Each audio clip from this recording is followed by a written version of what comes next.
Welcome to the latest Seahawks Draft Blog live stream. We are a few days away from the 2023 NFL Draft. We've nearly got there and finding out who the Seahawks are going to take with the number 5 pick. Because I'm assuming they're going to take someone at number 5 and they're not going to trade down or trade up, because that's what John Schneider said the other day. He says they're going to spend, I think, pretty much today and tomorrow deciding whether or not there'll be any chance of moving up or down. So we'll find out. Rob Staton, Robbie Williams, and Adam Nathan with you here today. So, Robbie, how are you feeling? We're a few days away from the draft. What's going through your mind right now?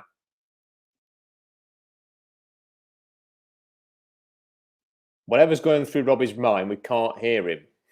Here we go. There we go. It helps if you turn it on. Yeah, it helps if you turn it on. I was saying, I can tell you this. I've never been so unsure of what is happening in a draft in my entire life. There's just so many smoke screens, rumors, uncertainties. I mean, other than, Carolina's taking a quarterback at number 1, I have like no level of confidence in any of my predictions. None whatsoever. I have never seen, and maybe it's because we haven't picked this high in a while, but I haven't seen a pick just absolutely split a fan base like this before. Like it's crazy. People are dead set on certain players at 5. There's no wavering at all. They'll argue until, whatever the case might be. And I just think it's just, I just can't wait for it to get here. I just at this point I'm tired of all the shenanigans. Just let's get here. Let's pick the players and root for whoever it's going to be. I'm just ready for it. Adam, how are you feeling? We are what is it, Sunday today? So it's 4 days away. I really thought this whole process would be much more fun and enjoyable. Perhaps that's the length of time between the end of one season and how long it takes to get to here. But there's nothing worse when it comes to sport, in my opinion, than when a fan base is divided and just arguing with itself. And it's bad enough when you've got actual games going on and, I don't like this player, I do like this player. What do you mean you don't like him? He's a great player. He's terrible. That's bad enough. This, you've just got people arguing about something that, we spent all year really enjoying the process of getting to number 5 because we were unified watching Denver be terrible and get the pick. And then as soon as the pick actually comes around, everyone's in disarray because they don't know who they want to take. And it's just split people again. And I'm looking forward to having it out the way and getting on with the real sport, to be honest. Have we got to a point, though, and I don't want to linger on this too much because I want it to be a draft focused, sort of Seahawks future focused stream. But do you think we've got to a point, though, Adam, where there will always be something for Seahawks fans to argue with each other about? It just feels like whether it's the future of Pete Carroll, whether it's the Jamal Adams trade, whether it's Geno Smith, whether is Russell Wilson going to be traded or not? Was it a good decision or a bad decision for Russell Wilson to go? Do you now hate Russell Wilson or do you have sympathy with Russell Wilson? It just feels like there's eternally something that is splitting the fan base. And it's been that way for a long time now. There wasn't any of this in the early Carroll and Schneider years where everybody just seemed to be on this amazing journey together, that we were experiencing it together. It felt a very connected fan base. And I suppose that's easier when things are going well and they're winning and then eventually win a Super Bowl. I'd say since probably, Adam, 2017, it feels like you have to pick a team and then go to war all the time. I remember randomly on my show talking to an Olympic rower, Mark. That's really annoying me. I've forgotten his name, but he won the gold medal for Great Britain, and he was on the show. Yes. Yeah, suck it. That split the fan base. UK, GBR, GBR. Yeah, something like that. Look at Robbie's hating this. I'm not getting a USA chant going here, fellas. You better chill out. And a question I asked him was, do you spend enough time when you're at the top of the Everest, looking around and taking in the view? Because it's very, very quick that you start your descent down the top of the mountain.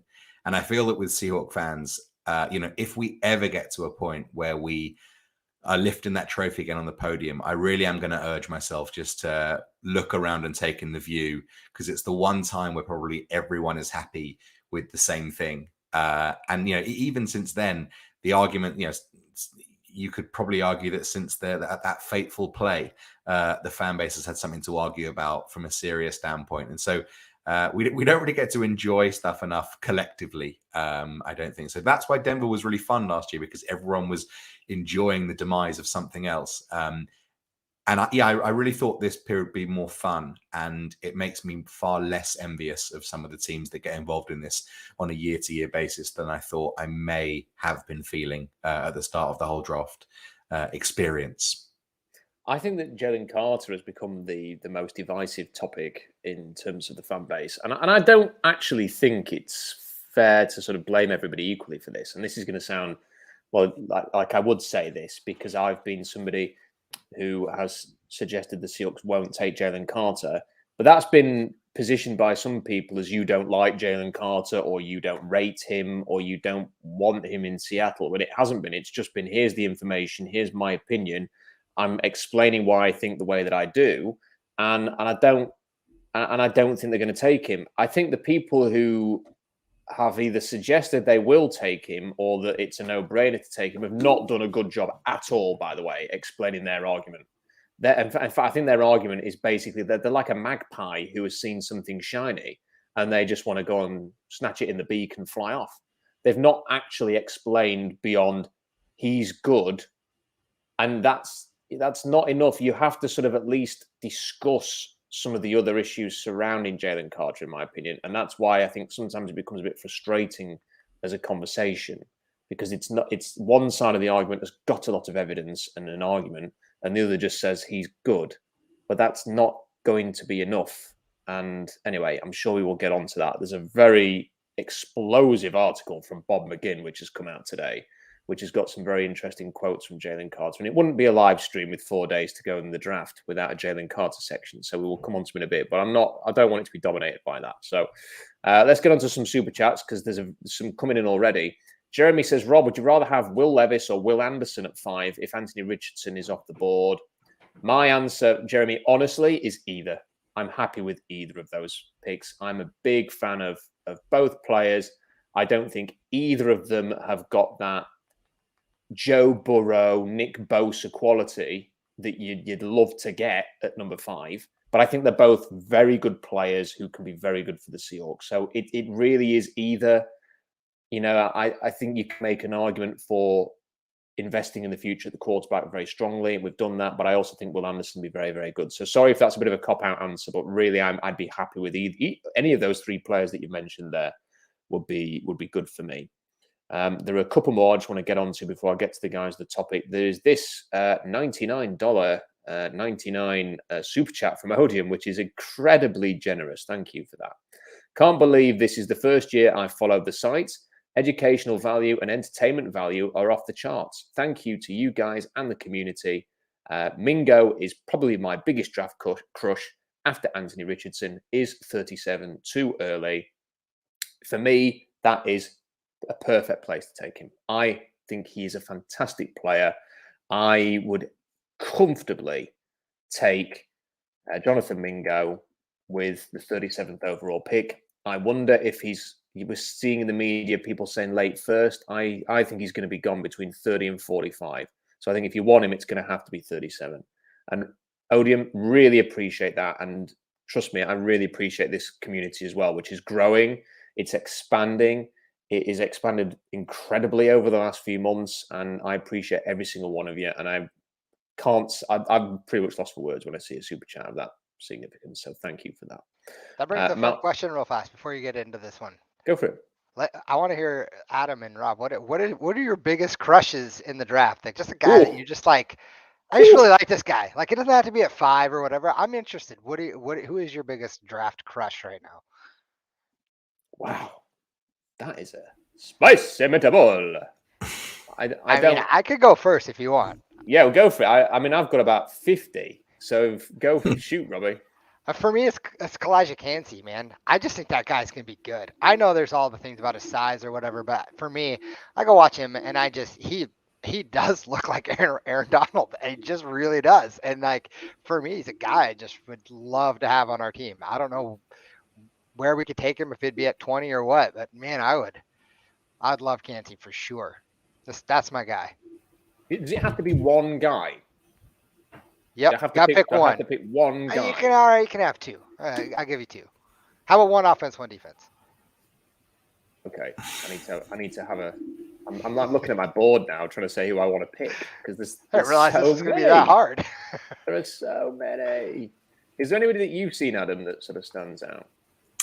I think my charlatan appearances on this podcast are now going to be completely exposed because I've very much said many times I'm not as much of a draft nick as you guys. But there's I was listening to your podcast with Jackson Bevins in the week, which was really good and good fun mock draft. And there's part of the Michael Mayer experience that I feel like I could really sign up to.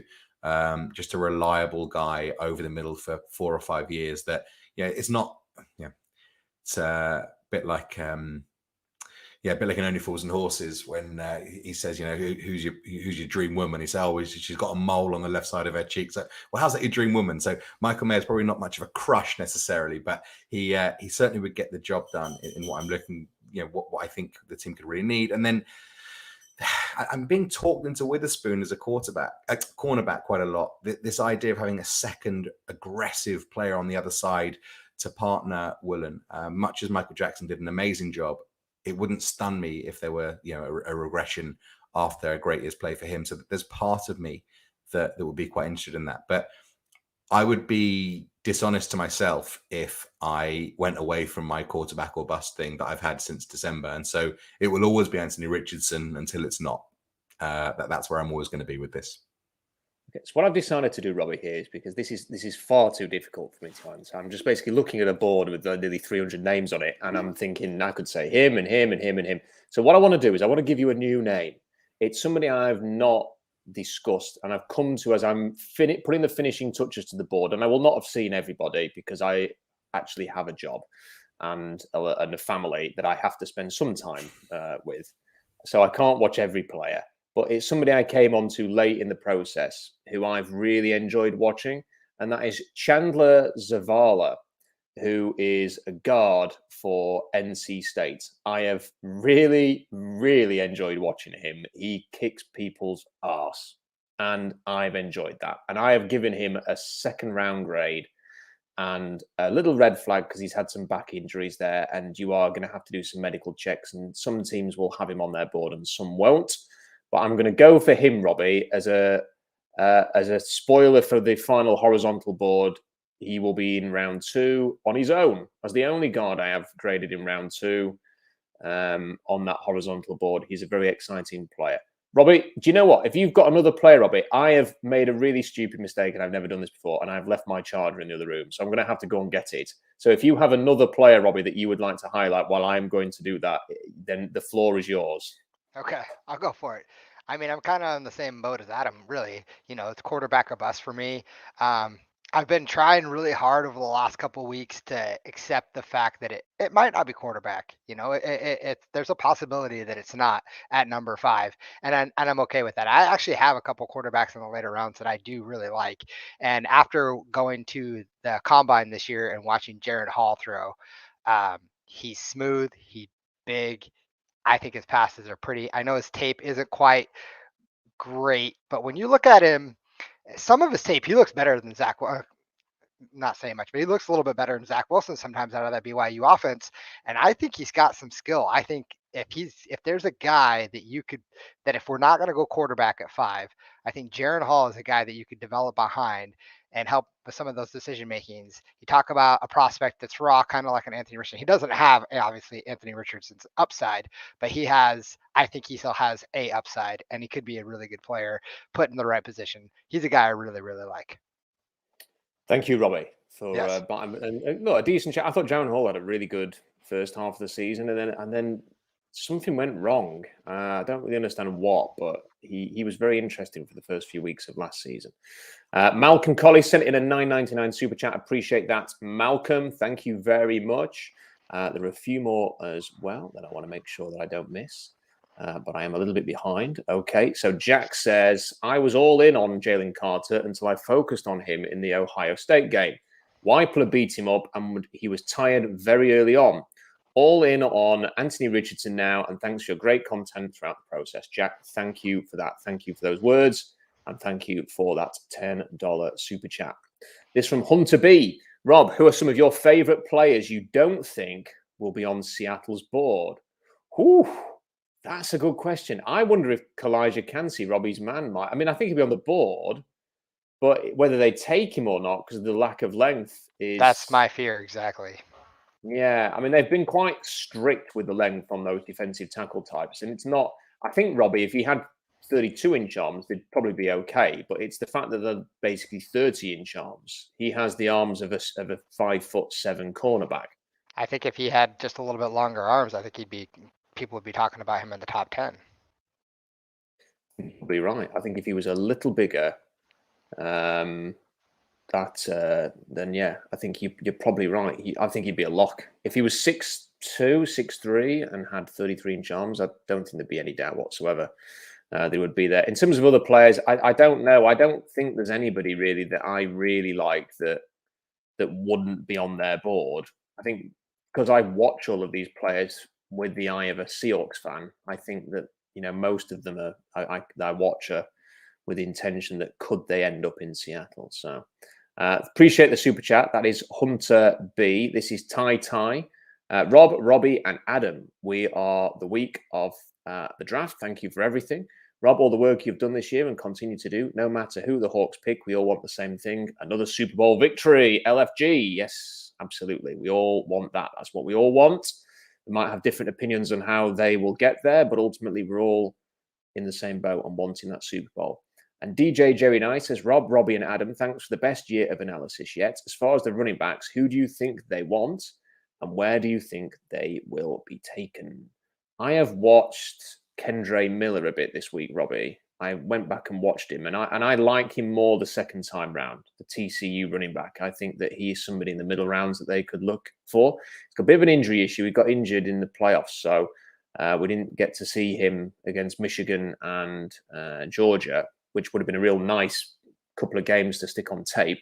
But I think he's somebody they could look at. Zach Charbonnet, obviously. I really like Israel Abanikanda, although reading some stuff about him, I don't know how teams are going to evaluate him. Of course, Chris Rodriguez, check out the interview if you haven't. It's on the channel. I think they're going to like Roschon Johnson. Basically, Robbie, I think there's a whole bunch of running backs that they could target. And I don't feel the pressure early on to get one. So I think you can easily get a couple in this draft. Yeah, Kenny McIntosh is another guy I think they're gonna like. Chris Rodriguez, another guy who's gonna like who you interviewed. I think there's a couple backs you can get in later rounds that I think they really, really like. I think there's one more super chat that I've missed, and it is from Slacker Hero. If Stroud is there at 5, is it a no-brainer or Anthony Richardson? Well, let me put this one to you guys because I know what my answer. I know what my answer is. Based on, so I had a conversation with somebody on Saturday night who has played for the Seahawks under Carroll, and I wanted to speak to them because I wanted to get their views on a number of what they might think and how they might view this approach, and I got this person to give me a rundown of who they thought Seattle's quarterback rankings would be in terms of who they want to work with, and they put Anthony Richardson at number 1. And they said that it was just the potential and the upside and the traits will just be so tantalizing for Carroll and Schneider that, and this person didn't know whether they were going to go quarterback. He wasn't sure whether they would go QB or defense. But he said that the upside of Richardson fits Seattle like a glove, that Geno Smith would be a wonderful mentor, and he thinks that would be perfect for player and for team to take Richardson at number 5. And he thought for that reason, Richardson would be ahead of Young, will be ahead of Stroud, and will be ahead of Levis. Adam, do you think that makes a lot of sense? I agree with that. I am starting to think actually Richardson's probably out of all the quarterbacks the one they favor the most because of that. How do you feel about that? And as a Seahawks fan, how do you feel about the team going for someone who is maybe less developed and less experienced, but has major upside versus someone like CJ Stroud, who's got a whole bunch of production and is very accurate and has got great touch? I think I would agree overall with that assessment that Richardson is maybe the guy to go with, and perhaps for slightly different reasons. Geno Smith strikes me as someone that very much enjoys the role that he is in, but doesn't necessarily have the coolest head when it comes to being challenged. He is a person that searches his own name on Twitter and gets at people. I think we've all maybe been on the end of a bit of Gino Roth on the old socials. And there's something about Richardson where there's a security that it's Gino's year next year, barring injury. Because my worry with someone like Stroud is that he's a player that's been talked about as, a potential first-round pick, a potential second-round pick. And if Gino has a couple of wobbly games, I think the fan base are going to start calling for Stroud, whereas they wouldn't with Richardson. I think there'd be an acceptance of the situation with Richardson that this isn't going to be his year, it's Gino's year, and we're going to take our lumps with that. And I think that's probably fair. You've given the guy a 3-year contract, however, you figure that's been structured. And so I think there's a long-term higher ceiling with Richardson, which is obviously important, potentially a lower floor, but that is what it is. And yeah, so I think that the worry for me is that if you end up with Stroud, what happens if there's a couple of bad games, and could that be potentially more damaging than having someone like Richardson there on a red shirt? Robbie, what do you think? Robbie, we can't hear you again. Sorry, I muted my other side too. I think Adam makes a good point on, if there's a couple of bad games by Gino, would people be, wanting Stroud to play right away? I think he has the capability to play right away. I think that's why he's being considered, by some other teams. But to answer the actual question, I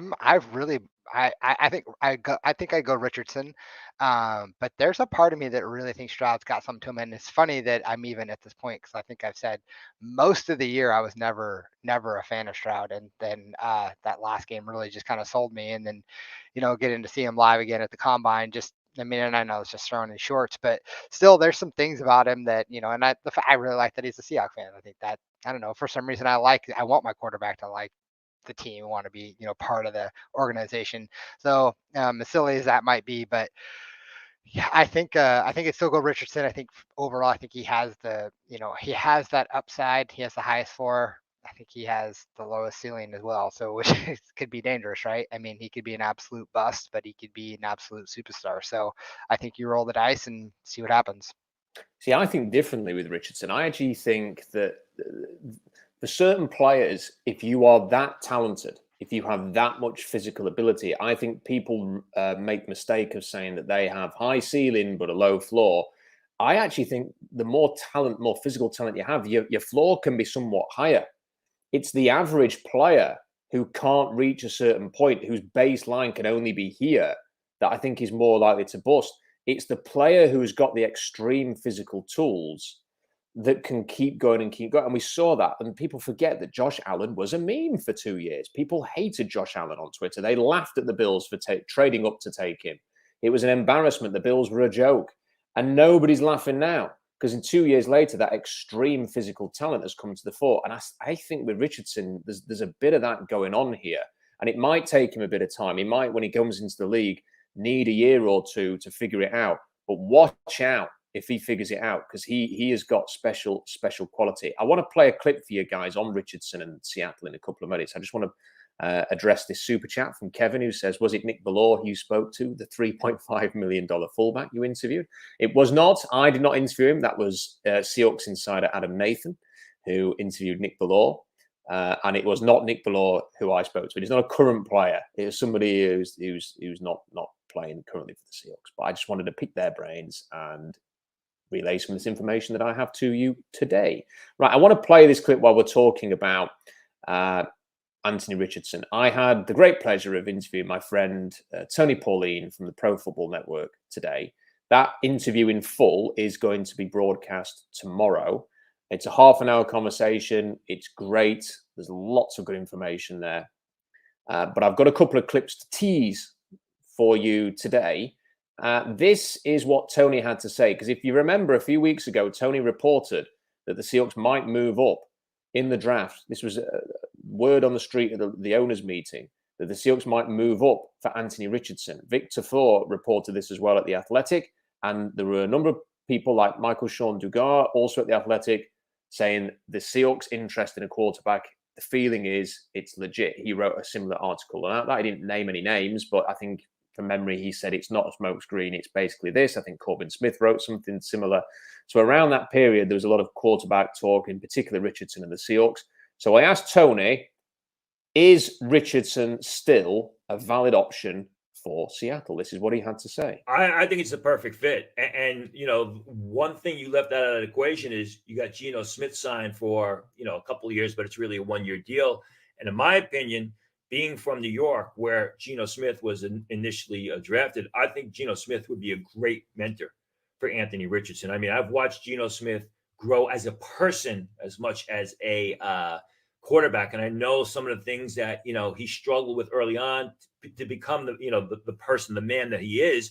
And I think he'd be a great mentor for Anthony Richardson. You know, in one of my first mocks, I had them, the Seahawks, taking Anthony Richardson with that second first round pick. And this is before all the combine hype and the fact that he could jump through the roof and, you know, run as fast as, you know, any sprinter in the Olympics. But the fact he's got a small body of work, I think it would be a perfect fit.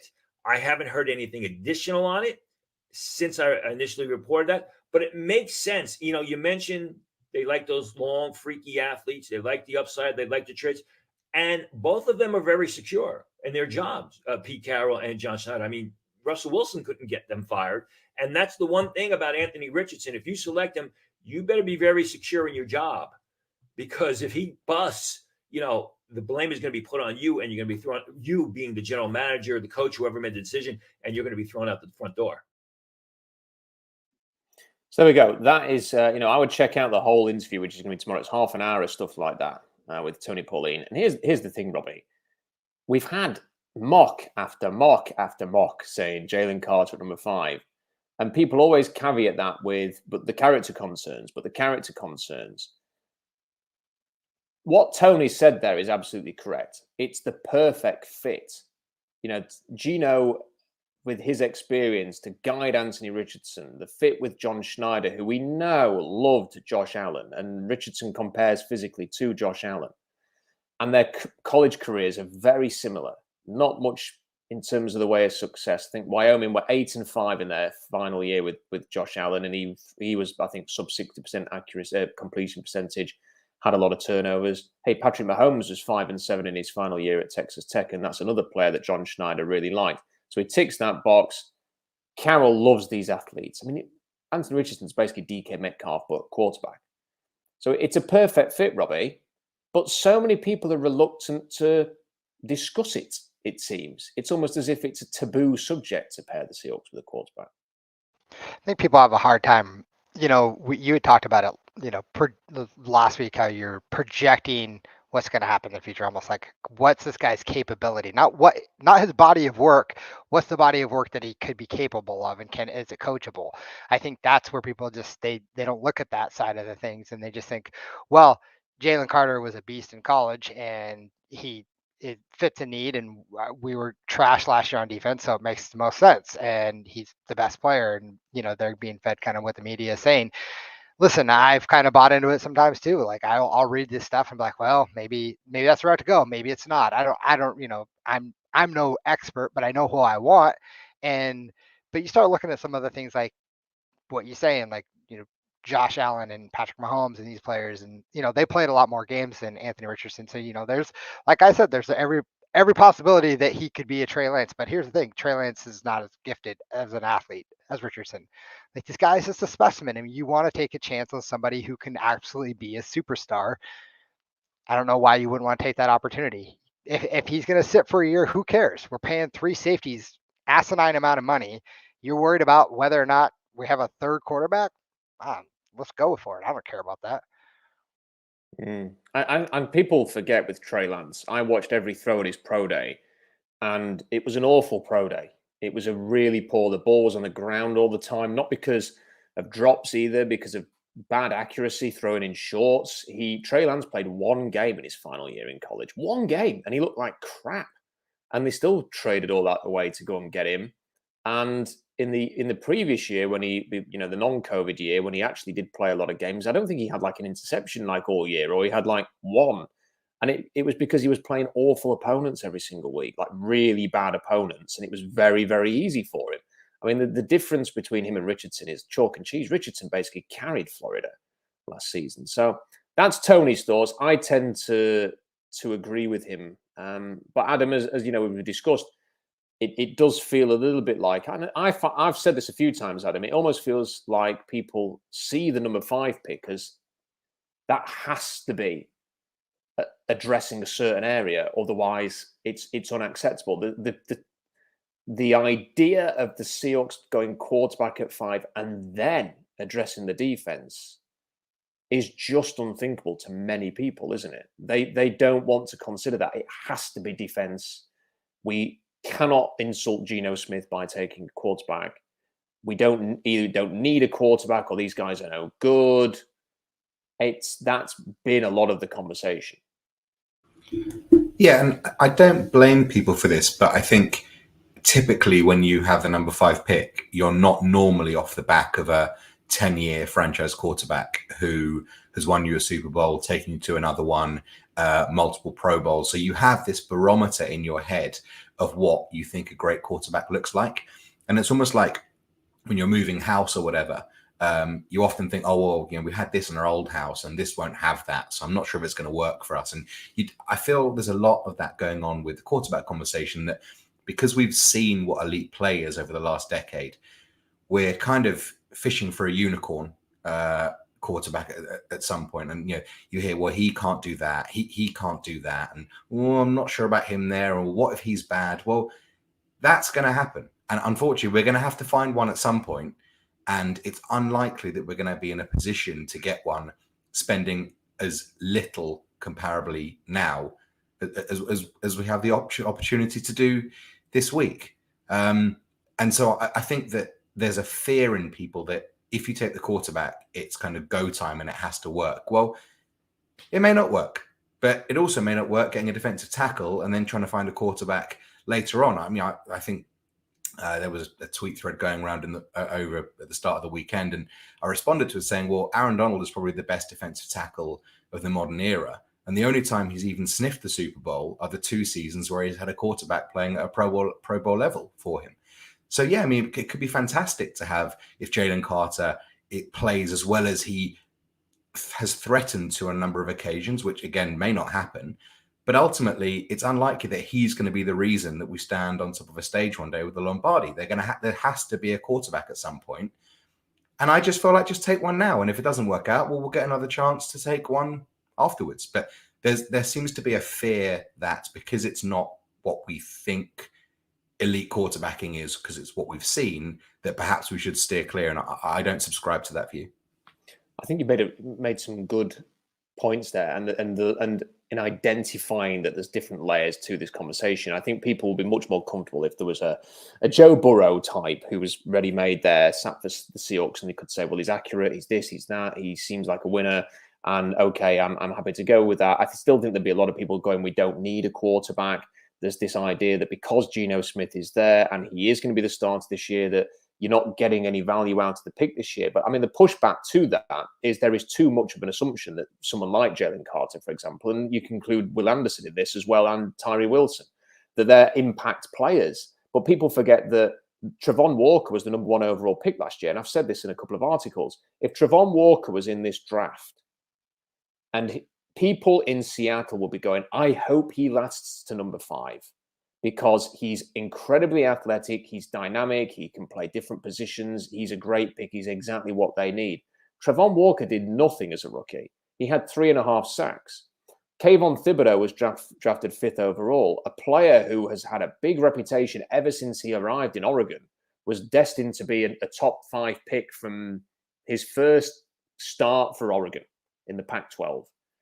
4 sacks. He had 4 sacks as a rookie. This idea that defensive linemen will be major impact, game-changing players straight away is, well, frankly, bollocks. You know, it can happen and it can't happen. It happened for Aiden Hutchinson. A lot of people didn't like Aiden Hutchinson last year and said he was average.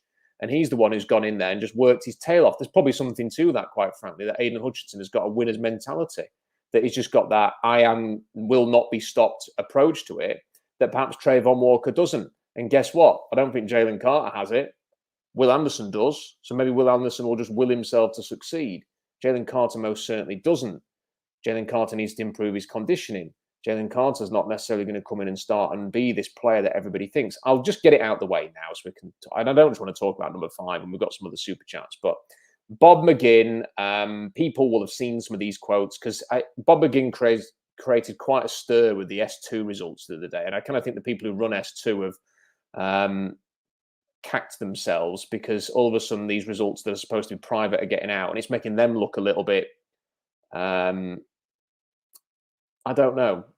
I'm trying to find the right word. Just ugly, a little bit ugly that they're having such an influence on people like this when there's so many layers to this as well. Bryce Young reportedly has practiced this test lots and lots and lots, and he gets a great score. And nobody seems to know how often CJ Stroud's practiced it, and he got 18% apparently. So, if it can be manipulated by practicing, then is it really that useful? Anyway. Bob McGinn's sources had this to say about Jalen Carter. I'm going to read it to you, and you guys give me your reaction. You tell me. One question. Does this sound like a Pete Carroll guy? So here we go.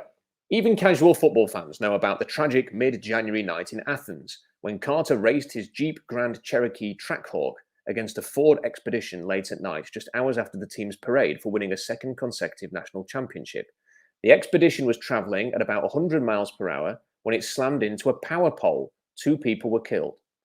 Carter lied to police about his proximity to the crash. In mid-March, he pleaded no contest to 2 misdemeanor charges of reckless driving and racing. He was sentenced to 12 months on probation and ordered to pay a fine, perform community service, and attend a safe driving course. That was all about half lies, half-baked truths, said an executive in personnel for an NFL team. The championship is over, so he's out from under their purview, and he's racing on the streets of Athens, and people get killed. He had to lie like a dog at the combine, and there's not one person there at Georgia that will endorse him. What are the red flags here? Enraged though they might be about that tragedy, not to mention Carter's ticket in September for driving 89 miles an hour in a 45 mile an hour zone, teams must now make a multi-millionaire business football decision about a controversial player that remains eligible for the draft. That is but a flavour of what is in this. I mean, I'm going to read a little bit of the other stuff out in a second, Robbie, but I think people are just, they are not taking this seriously enough. Drew Rosenhaus has come rolling into town and has done a fantastic job. You have to doff your cap to him and say that he has completely changed the narrative from this guy could go anywhere to everyone in the media saying there is no chance he's getting out of the top 10. He's going to be picked by the Seahawks. Everyone in the league thinks he's going at number 5. Maybe he'll go at number 3. Maybe he'll go at number 2. And nobody is paying attention to this. Nobody seems to be talking about it apart from Bob McGinn, evidently. Let me just read through the last bit here. His football character is a mess, said one evaluator. You can't compromise football character. If they don't love football and they don't know how to work, it's going to be hard for them to become who they should become. Another scout said Carter demonstrated to him during his 3-year career that he didn't love football and didn't love the weight room. His conditioning became such an issue at Georgia that the coaches put him on the treadmill almost daily. They haven't found a person yet at Georgia that wasn't relieved that the season ended and he was gone, said a 7th scout. Not one. What's ironic about it is Georgia would have won the national championship without him, but they would not have won it without Stetson Bennett. And so far, he's so far down the rail, we're not even talking about him. So there's a lot more to it. And admittedly, there are some people saying I'm not that concerned about it. And, he's a very good player and highlighting that as well. But Robbie, I've just read out some fairly explosive assessments of Jalen Carter there. Does that sound like a Seahawk? Does that sound like a guy who's going to always compete? No, I mean, and they've said they wanted guys with high character. They've already said that. And they've even admitted to making some mistakes in the past. And, as you were reading, I'm reading people's comments. And it's just splitting the fan base. And people are so dead set on not even wanting to have a conversation about it. They just think we're just dumb for having opinions on something that we think it's this way. Feel free to have your own opinion. You want to think it's that way. That's fine. If you want Carter, that's fine.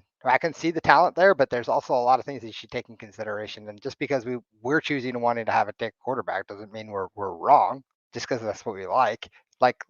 We like guys for potential and who love football. Maybe this guy doesn't. We don't know. None of us actually know, but like we can go off what reports are telling us. And if you can't see through the lines and kind of like formulate an opinion on that, then what's the point?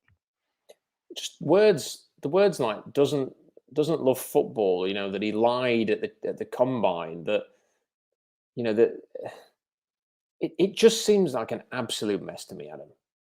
It's not one thing. You have it every year. There's a player who, I don't know, maybe had a joint one year or something and got caught, or there's a DUI, and look, that's horrible. You know, I despise driving under the influence. I think it's selfish and dangerous and awful. But somebody does that, they can make a mistake and learn from it. They don't deserve a life sentence of punishment for making a mistake. You know, there should be an opportunity to make amends, and they should take that opportunity, quite frankly. You can run through. There's all sorts of stuff. Difficult to coach. You know, Odell Beckham turned up whenever he wanted at LSU. You know, there's all sorts of stuff like that you can handle. But there's just a pattern of so much stuff here, Adam. I personally just think, as Jim Monos, who I listened to last week, was saying, he's the former Bills director of player personnel, said, let somebody else be the hero. Let somebody else have a go at trying to turn this guy into the player that we know he can be. There's just too much there. And you can't be Aaron Donald, which is what people love to say he is. You can't be Aaron Donald without Aaron Donald's mentality. Aaron Donald is the biggest competitor on the defensive line in the NFL. And by the sounds of things, Jalen Carter is the antithesis of that. Yeah, look, I don't feel necessarily comfortable in offering a view on him outside of what I've heard and the research I've done in him, because I don't know the guy. I don't follow Georgia closely enough to know as much information as you do. But the people that are getting very annoyed, what I would stress is that I don't think, Rob, you've ever offered actually an opinion on this that just comes from yourself. I think everything you've said is pretty well backed up from at least 3 or 4 sources every time something's come up. And that can be from Todd McShay 3 or 4 months ago, who was probably the first person to bring anything up, and Bob McGinn now, and a host of others. And look, of course, if people don't want to hear it, they don't want to hear it. That's fine. There's part of it for me that, again, that goes back to the first thing I said on the show, that I just don't want to be in a position where there's where the biggest asset that we come out of this year is someone that splits people in half, and half the people. And I know for a fact you wouldn't be like this because you've said it a number of times, but there'll be some people that are Carter detractors who will be waiting for him to make a mistake so they can go, I told you so. And that's not really a particularly healthy way to go into a season like this. And there'll be some people that are, looking at every single good thing he does and say, look, I told you were all wrong when you were analyzing him in the offseason. I personally just can't be bothered for that. And from what I can research and, listen to the way in which you evaluate it, I don't feel like there's enough upside to mitigate the potential downside of doing this when there are so many other opportunities out there at such a pick of importance. Well, it speaks volumes, really, that there are people in the comments saying, I just don't want to hear this. It's inconvenient for me. I've decided I want Jalen Carter, and actually hearing people make a strong case not to, based on sourced arguments, I'm uncomfortable, and therefore I'm going to do the only thing I can do, which is to criticize the people relaying the information. They don't have an actual counter argument. There's nothing. There's not really anything other than, as my light collapses, there's not really anything that Jalen Carter, short of he had a really good second half of the college football season last year, as a counter argument to that, and that's neither here nor there, really. You need to project. You need to be able to sort of think, what is this guy going to do when he's got 30 million in his back pocket? Look, we've talked about him way too much, but I said this to Tony earlier. I said, we've talked amongst fans more about Jalen Carter than anybody. And the reason is because we've had to, because it keeps coming up. Like the fans debate it all the time. The media keep pairing him with Seattle. If they never did that, then it wouldn't come up as often as it did. It feels like we've had to talk about it. And I'm not going to apologize for for talking about it as often as we can. I've got one more clip from Tony Pauline. Reminder, interview is coming out tomorrow in its fullest, 30 minutes of it. It's a great view, if I say so myself. That's more for Tony than me, though. But I want to play this clip. I asked Tony about Jalen Carter because Tony tweeted out yesterday that a source had told him that the league, he's basically relaying what a lot of people have said, that the league feels that Seattle and Carter's a match. So I asked him to offer a bit more, and here's what he said. I had posted earlier this week that the thought process in the league from people I spoke with is that they are going to take Jalen Carter at 5. But then I spoke with somebody close to the organization. They said they're not sure about Jalen Carter because they're not sure about handing him the $30 million in guaranteed money that the 5th pick is going to require. I've heard that they're looking to trade down, but you always hear that the Seahawks are looking to trade down. So there we go. So maybe the tide is turning in some of those reports, because I think there's been too much about Seattle. And again, I can only congratulate Drew Rosenhaus on a fantastic last 3 weeks. I personally think that the Philadelphia Eagles will get the chance to say yay or nay to Jalen Carter, number 10, and I'm not convinced they're going to say yay. I think they might pass as well. And if that happens, Drew Rosenhaus will not be getting a pat on the back from me, because he will not have taken his client to speak to anybody in the teams. And you just wonder how far he could fall after that. We shall see. You're only a few days away. Let's catch up on Super Chats. Thank you for all the great articles, live streams, and interviews. Top stuff. If the Texans draft Will Levis at 2, will that cause some chaos to our pick? Will it cause some chaos? I'm not sure. It depends how much the Colts rate Stroud, because if it goes Young, Levis, Will Anderson at 3, Stroud, I think they'll take Anthony Richardson. I don't see the Colts taking Richardson, because I think they need someone to start now, and I think Richardson is less prepared to do that than Stroud. I think Stroud's less prepared to do that than Will Levis.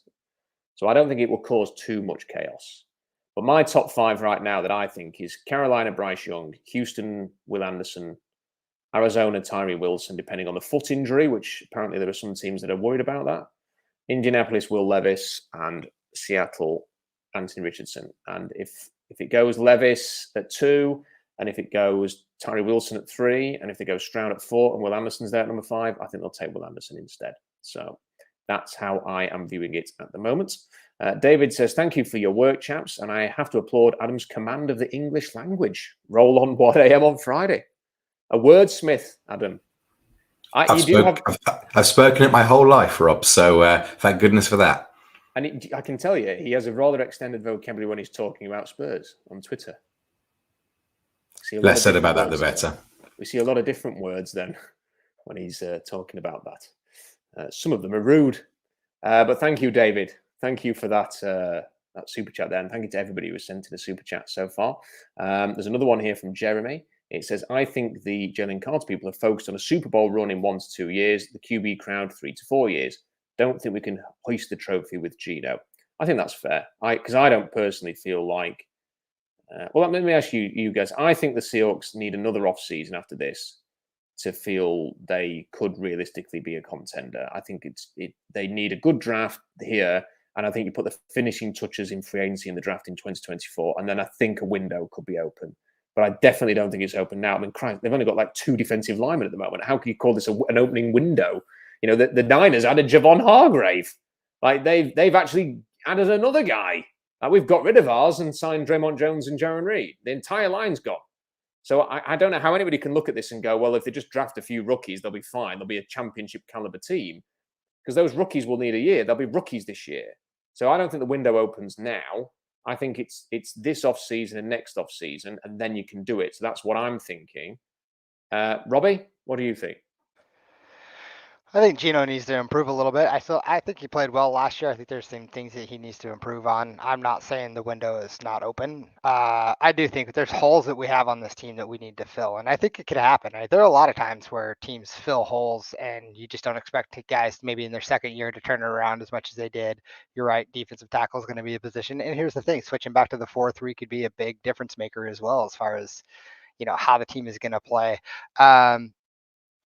But I mean, I kind of agree with that guy's assessment, or whoever did that super chat. We're probably looking more 3-4 years down the line, where people who want Jalen Carter at 5 are probably thinking 1 to 2 years. I've always been the big believer, if you get it in the dance, you got a chance, right? So like if you make the playoffs, I think you got a chance. And we've seen it time and time again. I think there's been worse quarterbacks who've won the Super Bowl than Geno Smith. So I think it's possible. It's just it's too early to say. I mean, we haven't even drafted yet. I mean, if we can hit a home run like we did last year with the draft, anything's possible, in my opinion. Can you? Well, do you see them able to be a better team than San Francisco though? No, but I mean, you got to take in consideration. There's a lot of things that can happen during the season, right? Let's say San Francisco just goes on a horrible run of injuries like they did the year before. There's so many things that could happen, and maybe they lose a couple games they shouldn't, and we win a couple games that we probably shouldn't. I think it's, Big Mike. Yeah, but like, listen, if there's an opportunity, I think there's always a chance. I think there's always a chance. I'm not saying it's likely, but I always think there's a chance. I've had a super chat here from Chris. I don't know what 10.00 means, unless that's like a grade for the pod. I'm gonna assume it is. Thank you, Chris H. Thank you for that super chat. And there's a couple more, I think, as well. But Adam, how far do you think the Seahawks are away from? What's a realistic time frame to where we can be sat in one of these, early September, thinking, "Oh, yeah, I fancy a bit of this. I could see us going all the way here." What's a realistic time frame? I don't think you should ever take more than 3 years to completely turn yourself around, with the way in which you can, take a hit and shed some salary and, have a short-term period of suffering for the long-term gain. I think my biggest worry is, and I said that I've respected this in the past, my biggest concern is that have they done enough to shed in the short term to set them up for the medium term? I think I found it a bit disappointing going into this offseason that in what you would normally describe as the second year of the rebuild, there still wasn't really any money to go out and spend on big players. And I know everyone is, having a great time laughing at the Rams, but there's part of what they're doing where they're saying, look, we're just going to take all of this now and, be back able to give it a really big go in the not too distant future. This might get me shouted down, but it wouldn't absolutely stun me if the Rams were in a championship game before the Seahawks were, because their strategy of how they're trying to do it. How dare you, Adam? How dare you? I know. But they have that sort of killer winning mentality. Even the dog's unhappy. I know. He's outside barking. It's a disaster. He heard your point about the Rams. Yeah, clearly.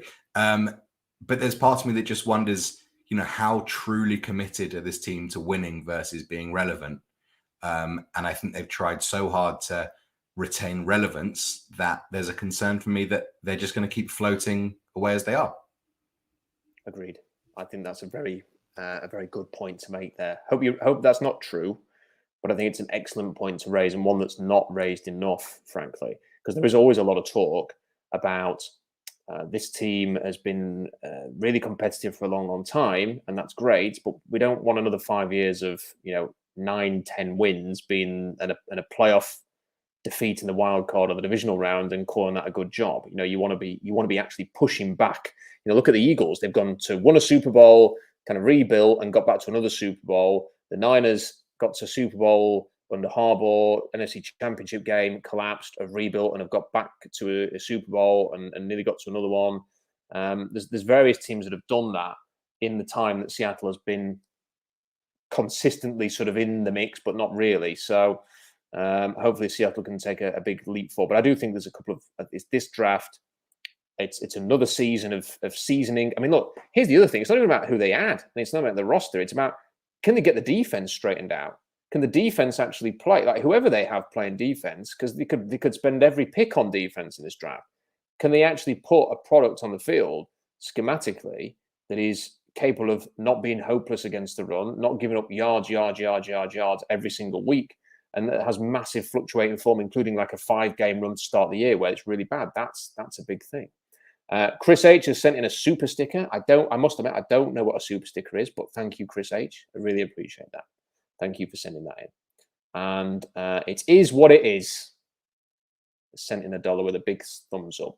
I like the combo of the term "it is what it is" with the avatar there.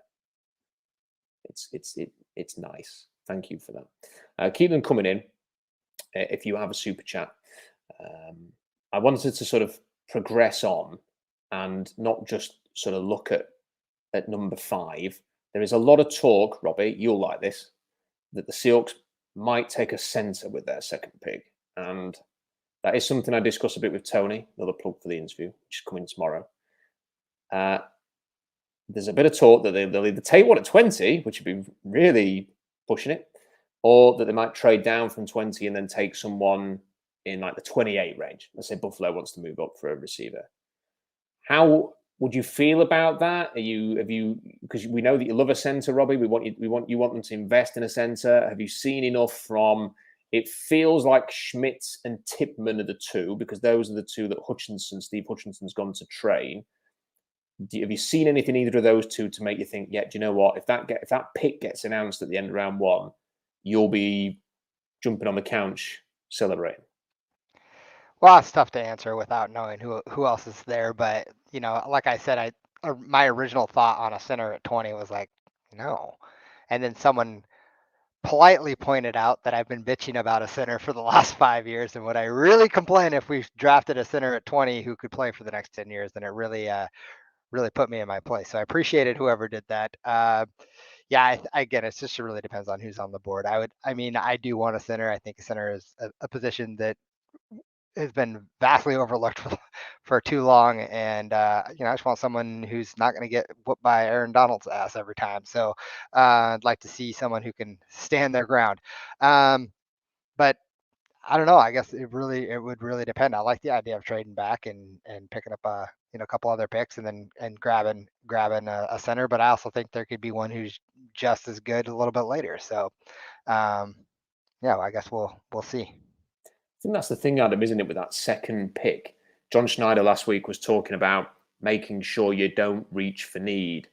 And it's very possible that he simply views one of these centers as the best player available, and it fills a need as well. So it's a double whammy.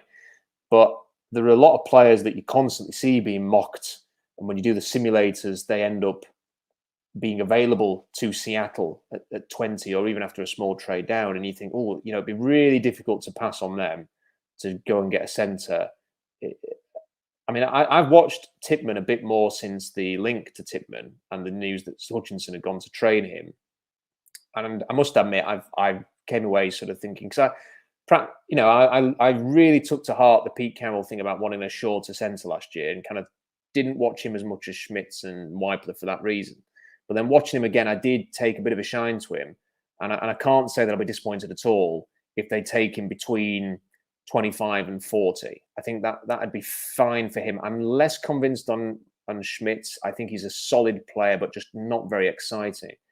But it's going to be interesting, Adam, to see if they really do go with that best player available approach that they're talking about here. And if that, and I wonder if that means that if it's Michael Mayer who's there at 20, for example, and they think he's best player available, are they just going to take him and be good to their word? Or is there still going to be a little bit of a, we need a center, we need an interior offensive lineman? Because the person I spoke to the other day that I quoted recently basically said they have to draft an interior offensive lineman. In his opinion, it would have been malpractice not to with one of these first 4 picks. So he feels like they're going to go in that direction. And I think they probably are at one point.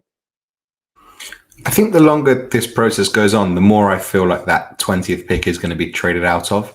And I don't know if this is going to make any sense, but it's kind of with the 5th pick as well. It's been a lot of the discussion that, we've got 2 first-round picks, so we'll just pick at 5 and 20. Whereas in an alternative universe where that 5th pick didn't exist, there's part of me that thinks that everyone would be saying, well, look, we need to stack a few more picks. So let's trade out a 20 and see what we can pick up. And look, perhaps there is going to be someone that they're totally in love with at 20 that makes it a no-brainer to pick. But I don't know, Rob. Do you think there's anything in that sort of, if this was just a regular draft with 1 pick, I feel like everyone on, in the Seahawks media and on Twitter would be like, well, they're obviously going to trade out of that. This is John Schneider. This is what he does. Yeah, I think you're not probably right. I think you're absolutely right. I think we'd all be expecting that. And it would really depend on who's there. And without that number 5, if they were just at 20, it's harder to justify, well, you're going to take a tight end with your top pick, for example. But if you get a pass rusher or a quarterback with that top pick, And then because you've got 37 coming up right afterwards, it makes it a bit easier to go, okay, if you address, I think quarterback and defensive end or defensive line or whatever is a big need. And I think quarterback is for the future. I'm happy with Gino for this year, but then beyond that, I think you need an idea as to what the 10-year plan is going to be. I think if you do that need off the bat, premium position, then you've allowed yourself the option to go best player available at 20 if the right player's there, to trade down and then consider that again at the end of round 1 if needs be, because then you've got 2 second-round picks coming up where, again, you can sort of assess where you are. And the one thing, are you okay, guys, for like another 10, 15 minutes? Because I wanted to ask you about this. Richard Sherman on his podcast, I did a video on this yesterday, just subtly dropped in at the end of his interview with Geno Smith that they might be going back to the old scheme. Now, that's not a confirmation, but also we all know Richard Sherman's connected. He had Quandre Diggs on the podcast last week. He's had Geno Smith on it this week. He's very close to Bobby Wagner. I suspect there's a whole bunch of people who Sherman talks to who are still in that building, from staff and players, and probably personnel, and I don't know, everybody. It's Richard Sherman. So I don't know why he would say that unless there was a nugget of truth in it. And if that's the case, guys, it means everything changes for the draft first and foremost. For example, I saw Matt Miller did this 7-round mock draft thing, I think, today, actually. And I think he put Miles Murphy at 20, or there might have been an article or something, where he said people in the league think Miles Murphy's floor is 20, and that if he's there, the Seahawks will take him. And if that happens, that is a message that they're going back to the 4-3, isn't it? That is or they're going back to a 4-man front, because he's a 4-3 defensive end. He's not an outside linebacker. He's not a 3-4 defensive end. And the thing is, Robbie, is when you actually look at it, they've got Jaron Reed and Draymond Jones, who can be inside out, but Draymond Jones can play 3 technique. They've got Darrell Taylor, who they drafted for a defensive front 4. And Wosu's not a fit, but he could probably play Sam linebacker, Leo type thing. Boye Mafe could do that as well. You've got a bit of depth there. They could play off at the edge. When you actually look at that, if you bring in a defensive end and you just sort of draft some defensive tackle depth, you've actually got a defensive front. It might not be the Niners. It might not be the Cowboys, but you've actually got a structure there. I think there's more to do if you think you're going to go for a 3-4, because one, you've got to get a nose tackle somewhere. You've probably got to get at least 2 defensive ends to play in this system to back up Jones and Reed. And you might need a backup nose as well, because Brian Monet's not going to be healthy. So you just need to do more, Robbie.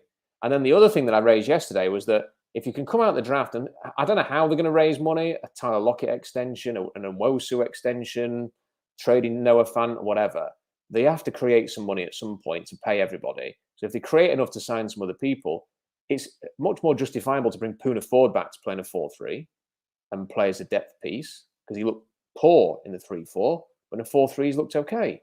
And then there's Frank Clark as well, who you could bring back, who's still without a team, who's played in the 4-3. And the Seahawks love to bring their guys back, as we've seen year after year after year. So to me, Robbie, it makes some sense. I'm supportive of that move, because I think trying to do the Fangio defense without Fangio is a mistake. I like this idea. I do think it makes sense. I think you try and copy the Eagles, who just have a lot of guys, a lot of depth on their line, without having that amazing superstar Nick Bosa type. I think that should be the plan, Robbie. And I think it's easier to stack that line with the kind of front that the Eagles were using and the Niners and the Cowboys have been using. Well, I think you said it right there. Depth is a major issue on this team right now. And I think, I don't need us to be the Niners or the Cowboys. It'd be great, but I don't need us to be the Niners or the Cowboys. I just need us to be a hell of a lot better than we were last year. And whatever it takes to make that team, to make our defensive line better, do it. And switching to the 4-3, I think would, it's going to be a significant improvement, I think, on the defense. I think guys just felt out of position. I remember last year after games, we were like, what are they doing? Like, it was so confusing watching them, run around and just like not make tackles, and just people just running, 67 yards in overtime to win the game. You know what I mean? Like, come on, like just things like that just unbelievable. So I think going back to the 4-3 makes a lot of sense for what we have on the team. And you're right, we're gonna have to clear some cap space here to Nublis. You're right. Our linebacker play last year was absolute garbage. So I think we'll get hopefully a little bit better play out of our linebackers this year too.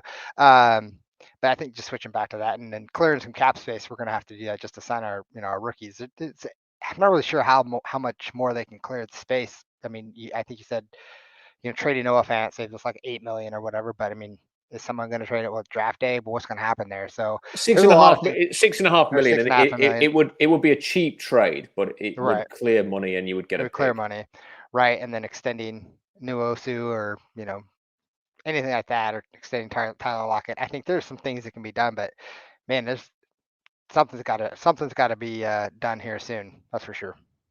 And I think the thing, Adam, is it would help Seattle at least try and defend the run better. That's one of the problems that people have identified in analysing the Fangio scheme, that it is actually susceptible to being run all over. We saw that with the Seahawks last year. A front four just makes it a bit easier to defend the run. And I'd say that is probably a good start for Seattle. It's just to be better at defending the run this year. And if you have to go back to the old scheme to do that, then go for it. And in the meantime, if you can add some better pass rushers, because let's not forget, when Seattle's pass rush was crap using this scheme, who were they trying to rush with? Benson Mayowa and Kerry Hyder. Like, that's probably the reason why they couldn't create any pressure at them. It's not so much the scheme, it's probably the personnel. But they've already got better edge rushers than those two on the roster now. And Draymond Jones inside, a player that they've needed for years. So if you can just kind of add some depth behind your starting defensive tackles, get a one technique in, which can be found later on, get a Frank Clark back, get a Puna 4 back. To me, that's a line, like I say, it's not a line that's going to strike fear into the entire league. No one's going to be giving it a nickname, the defense, off the back of that defensive line. But at the same time, it might be competent, which is a big upgrade. Yeah, I think my only worry would be that obviously we've got one of the former best middle linebackers to ever play. But is there the middle linebacker competence on the roster at the moment to play a 4-3? I mean, I'd be slightly worried about having Wagner out there for every snap at his age. I mean, I know that there seems to be a suggestion that Jordan Brooks might be back in time for camp, which seems quite quick off the back of an ACL injury, given that he only did it in late December, early January. But I don't know. I mean, you'll both know this much better than me, but is there the quality at middle linebacker and the depth to do such a thing? Well, not in the draft. I mean, I think that the one thing that I thought was very interesting, and Simon Clancy pointed this out to me after the Alabama Pro Day, was that he noticed that when Henry To'oTo'o was working out, Carroll was like there. Like, he was on his own, staring at Henry To'oTo'o going through his workout. And the thing about him is he is a Seahawks type in terms of his attitude, not his testing, but his attitude and application. And he's a very attack-minded linebacker. And it did make me wonder whether or not they could bring him in to play, some of these positions. But he's not a big guy. He's not big like Wagner. And I don't like this linebacker class overall. So I think it's a good point that you raised there, Adam. I also just wonder a little bit whether they are just going to run Bobby Wagner out there, that they're going to think, well, you've come back and we're going to do what we always did with Bobby Wagner and make him play virtually every down. And that's just it. I don't know. I'm not sure if they will. They may have the intention of managing him, but it's very easy to have the intention. It's very hard to actually do it if the season starts badly and if the other guys are struggling. Listen, if Bobby Wagner can play in the 3 games that I saw him play, as well as he played, even if it's in 3 games, he'll be a hell of a lot better than what we had last year. Jordan Brooks and Cody Barton were absolute garbage. So yeah, sign me up for Bobby Wagner. I'm on board for this. Even, I don't want to run him ragged, but at the same time, I feel like he's going to be a lot better than what we had last year. Yeah, I just get somebody up that middle. I think Keanu Benton would be a really good option for this, just to hold bodies, or not literally hold, give away a penalty, but just sort of hold the point and allow the Wagners to make some plays. I think that would be a good option for Seattle. We've got some super chats to get through. Taker 610 or 610 or 610 says, Rodgers and Mahomes both sat their first year and won the Super Bowls early in their career and MVP awards. Stash Anthony Richardson and draft well, and we are 11-6. I'd just be so excited to imagine an offense with Anthony Richardson and DK Metcalf and Ken Walker and Tyler Lockett and whoever else they're going to draft this year and maybe next. That just excites me. Don't you just want to be excited by your team, don't you? How could you not? Everybody who says they don't want Seattle to draft Anthony Richardson, If they draft Anthony Richardson, it's going to take them 2 minutes to get over that. Well, not 2 minutes, because they'll have been arguing on Twitter about it for 2 minutes. But after a couple of days, they'll have reason in the mind. Okay, I'm imagining Anthony Richardson taking the field at Lumen Field with DK Metcalf and Ken Walker and just having the most explosive offense in the league. That's the potential. And if you can't get excited about that, you have no soul.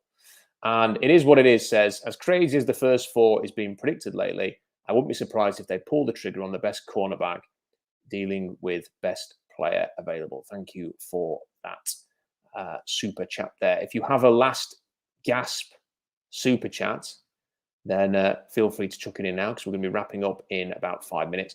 On the topic of cornerback, Robbie, how do you feel about that possibility? Devin Witherspoon's name has come up a lot, and he is a very violent player. He's a gritty player. He's done a lot. You know, he was a 0-star recruit. He went through the JUCOs. Then Illinois basically gave him an opportunity, so he went to Illinois. He has shown progression through his time at Illinois, which is good to see. His read and react's very good. He's the most violent player in the draft. And for that reason, I can imagine the Seahawks having a lot of interest in him. And I highlighted him a few weeks ago, sort of saying, look, he's not tested. He's not done anything because of an injury. If he lasts near 20, I wonder if they'll go and get him because he is so violent. Now it looks like he's going to go very, very early. And I think Detroit at number 6 is where he's kind of locked in since they traded Jeff Okudah. And he's a Dan Campbell type. But what percentage chance do you think there is that there's a shock and they take Devin Witherspoon? I don't think it's going to happen personally, even though I think he's the type of player they will love. I just don't think this team this year, with the needs that they've got elsewhere, are taking a cornerback at number 6, especially when it's a deep cornerback class. Yeah, Curtis Allen asked the question, like he said, I'm struggling to figure out what kind of player Witherspoon is, and he's not like a ball hawk. He's not like a lockdown, shutdown Jalen Ramsey kind of corner. But when you watch his tape, this guy is phenomenal. I mean, he reminds me of like just a smaller version of Cam, just out there just hammering people, and I love that. And I'd love to see him on the Seahawks. I really would. I don't think it's going to happen at 5 though. I mean, if you're going to ask me to do a percentage, I'd guess. I mean, well, let's say they don't really love the quarterbacks, and that it comes down to them. I'd say maybe like a 15% chance. I mean, I don't know. That might even be too high. It's tough to put a place on that. But I think you're right. I think Detroit's where he goes at 6, but I mean, he is a heck of a football player. I would not hate it if we drafted him. It's not where I'd want to take him at 5, but I wouldn't be like super upset by it if it did happen. You know what I mean? Because like it'd be fun to watch this guy play in a Seahawks jersey. The guy's he's just a beast. You know. I think a lot of people, Adam, are saying probably what the truth is, and probably what the Seahawks might be thinking themselves. Love the player, but not really at 6 or 5. Sorry, 5. I'm saying he's going to go at 6. I mean at 5. Yeah, I mean, there's a lot of mythology about what the Seahawks have been able to do over the last 12 to 13 years, and Pete Carroll particularly. And some of it is bluster. But I think their record, particularly on cornerbacks, and how they've been able to take talent and maximize it, there's plenty of truth in that. And when you look at other positions that they haven't been so good at maximizing potential, it would strike me as a waste of resources, for want of a better term, to take a position at that point in the draft that you can probably get someone later on and coach them up. As someone says, Pete Carroll, DBs is his thing. Defensive linemen, defensive tackles, that's not been where they've specialized in maximizing their draft stock. So if you were taking a defensive player at 5, I'd much rather it was towards the line of scrimmage and trust their coaching to deal with the back end. Right, the final thing we're going to do, and this is going to take no time at all, so I'm going to do it. I'm going to share the screen. Remember we used to share the screen every week for Tankathon, watching the Broncos pick move up and down. Here we go. Right. Fast Seahawks, 7 round, Pro Football Network, more draft simulator. Who we taking, fellas? Right. We're not doing trades, by the way. We're just going to take. So, Young, Stroud, Anderson, Richardson. Robbie, who are you taking at 5?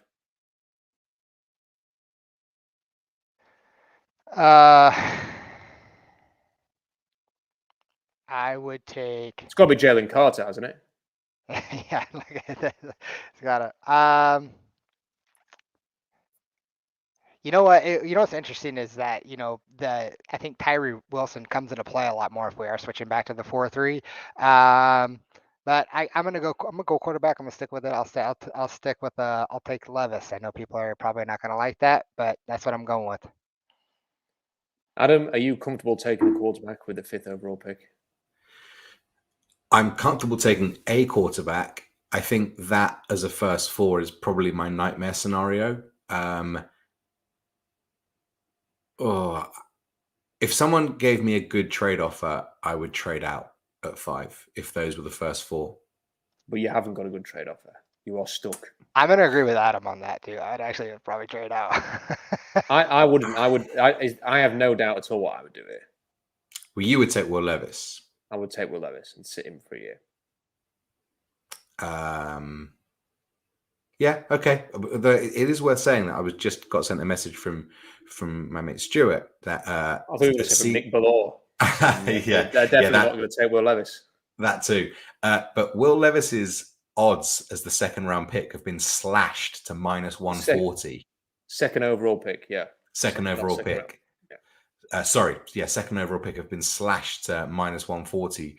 And I think a lot of Houston fans are praying that means that the Colts are going to try and trade up and take him at 2, and they don't take him at 2 themselves. But that could be an interesting one for this week's mock draft to see if Levis, because if Levis goes at 2, then I'm getting one of Stroud, Anderson, and Richardson, and I'm very happy with that.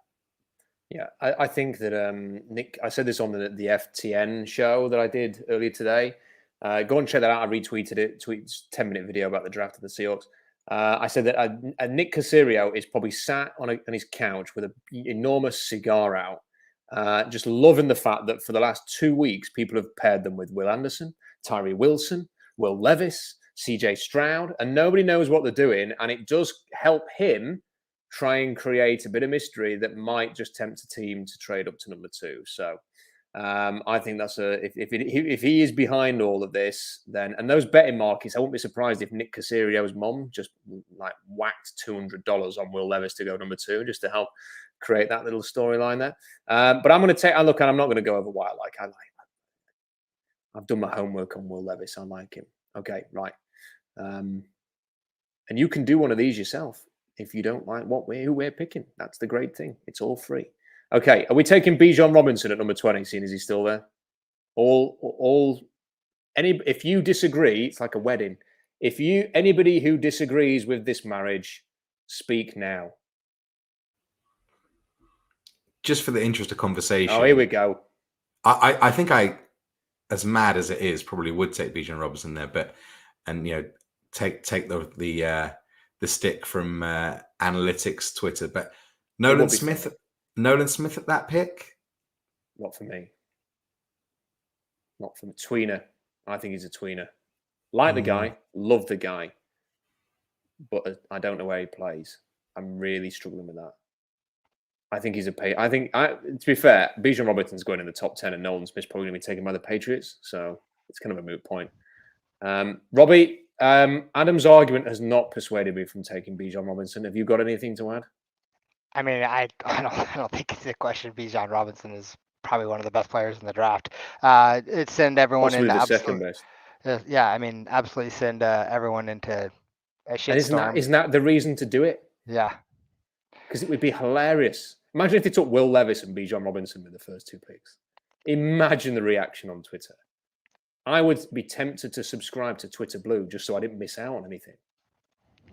That would be unbelievable. I would give it me all, inject it into my veins if this happens. It'd be hilarious. In fairness, he would be sort of 2/3 of your third receiver, Bijan, as well, wouldn't he? Exactly. He's your wide receiver 3. He's your running back. I reckon running back 1, actually, if they take him there. We're not doing trades. Right, okay. What do we think? Oh, Michael Mayer's still there, guys. This draft isn't even realistic, man. Yeah, Michael Mayer's no question. So we're taking Michael Mayer. So we've gone 3 offensive picks. 3 offensive players. The meltdown continues. So which defensive player would you take here? I go Keon White. You take Keon White. Yeah. You up for that, Adam? Oh yeah, I've really ground his tape this week. So I know definitely, you definitely think you locked yourself in the draft room, absolutely. and you really liked his push-pull move, didn't you, Adam? Yeah, I've been pounding the table for that move all off season, Rob. So he's definitely my guy at this stage. So we've got. Do you know I think we are on the brink of an A+ draft here. There's no way this draft is real. This is the worst draft I've seen ever. Should we take Keanu Benton at 83 as well? I think we should because he's a brilliant. So there we go. We've got Keanu Benton in the 3rd round. He's probably going to go in the top 40, but we've got him in round 3. He's not probably going to go in the top 40. He's definitely going to go in the top 40. So we've got Will Levis, Bijan Robinson, Michael Mayer, Keon White, Keanu Benton. Should we take? I would honestly, I would. Can we take my guy? Round 4. I think he'll be there in the next pick. I would go Pinkins, man. Come on, like double Who? dip. Go back. Go to Pinkins. Zach Pinkins, man. Oh, you want Pickens? Yeah. Oh, why not? Oh, okay. Another defensive lineman, Robbie. Yeah. Shocking. We get 3 good players. Yeah. Okay. If we miss out on Chandler Zavala, I'm going to reach across the draft room and throw a stapler at you. He's there. I told you. There you go. Oh, you beautiful bastard, Robbie. Okay, so we've basically had a historic draft at this point. Levis, Robinson, Mayer. Goes to show, though, doesn't it? I mean, as ridiculous as this is, it is the stupidest draft ever, as Robbie says. Yeah. You can, I mean, these players are probably not going to be there, but there is defensive talent, isn't there? You could still, this isn't realistic, these top 3, but you could have an offensive-minded start to the draft and still get defenders, can't you? It's not like if you don't take one at 5, that's it. There's other players. So let's finish this absurdity off. Can we take Corey Trice as a cornerback? I really like him. Well, I've done it now. It's your stream, Rob. You do what the hell you want. I'll just do whatever I want. I don't even know how you pronounce that. I have not watched Hunter Wepke. We haven't taken a center, so should we take Juice Scruggs here? Sure. The people want a center. The people demand a center. Juice Scruggs is not going to be there in round 6 either. So no. And then Chris Rodriguez. Okay. So if that happens, I am going to drive to the nearest store and buy the most expensive bottle of champagne you can get in Asda or this draft class. If this, John, if you're listening, this didn't do any trades, and we have got Levis, Robinson, Mayer, White, Benton, Pickens, Zavala, Trice, Scruggs, Rodriguez. It ain't happening, but it was a bit of fun to finish off this stream, and it was a pleasure working with you, gentlemen, to build the next Super Bowl roster. We'll finish off with the super chats. This one, another one from Taker610. Do you guys think we need to be wary of Detroit, Vegas, or Atlanta trying to trade up with Arizona to get Richardson? Would Arizona pass on a better deal from us? I think there is a legit chance someone is going to trade up to number 3 and take Anthony Richardson. And I think it might even be a team that people don't expect. Tampa Bay, Washington, New England. It could be somebody that blows everybody's minds. But I think there's a chance someone's going to move up to number 3. And that's what worries me, that Anderson goes 2, they take Richardson at 3. Did you detect, guys, I'm sorry that I've kept you on longer than I said I would. Did you see the press conference last week? I detected that when Schneider said it was the hardest draft to project in a long time, I thought there was a little bit of discomfort in his voice when he said that. I think he's fearful of a scenario where there's maybe 2 or 3 that they really want, and he's worried that they're not going to be there. One thing I'm thinking of now is that I may have said the most incorrect thing I've ever said on this podcast about 6 months ago when I said Schneider probably. You were asking, I think, when we had the third pick slated for where Denver were, and you were saying, what would Schneider do at 3? We were saying, what would Schneider do? What would Pete do? And I think I said John Schneider would probably really like to drop down a couple of spots to 5, let the draft play out, and then see what he's got. That was such bollocks that I apologize to every listener and viewer. I should never be invited back on again because that really was tosh. So I apologize for that. Please, can we have the third pick again? I think so. And do you know what? I think John's the one who's got his eye on somebody here. And I wonder if it is Richardson. I wonder if he. Hey, listen, let me just throw this out. I'm sorry, I'm dropping bombs at 1 hour 25.